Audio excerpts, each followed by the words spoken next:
Welcome to Teja TV news. KCR గాని మీరు గాని కేటీఆర్ గాని మీకు అబద్ధాలు చెప్తే తప్ప జీవితం గడవదు. మీకు శాపం ఉన్నట్టుంది.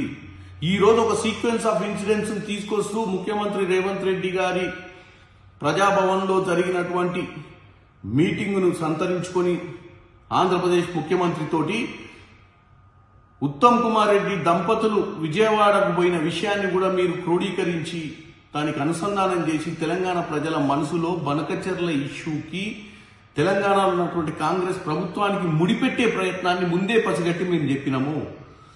మీరు ఉద్యమ సమయంలో ఉన్నటువంటి సెంటిమెంట్ను మళ్ళీ తీసుకొచ్చి మీ మనగడను నిలుపుకుందామన్న ఆలోచనలో మాత్రం క్లియర్గా కనపడుతున్నారు.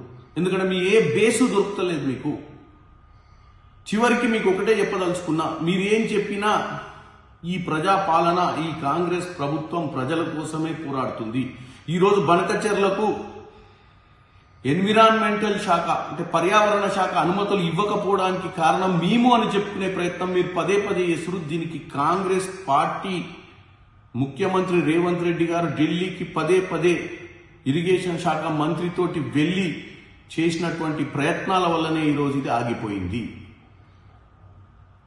మాకే గనక అటువంటి సంబంధం ఉంటే ఆ ప్రయత్నాలు కాదు కదా, ఏం చేసేవాళ్ళం కాదు. కానీ మీరు కావాలని చెప్పి మీరే ఒకసారి సిద్దిపేటలో ఇంకెక్కడో మీరు ప్రెస్ మీట్ పెట్టినందుకు మేము అలర్ట్ అయినామని చెప్పి ఏదైతే చెప్తుర్రో అది తెలంగాణ ప్రజలు అర్థం చేసుకోవాలి. ఇది హరీష్ రావు గారి జిమ్మిక్స్.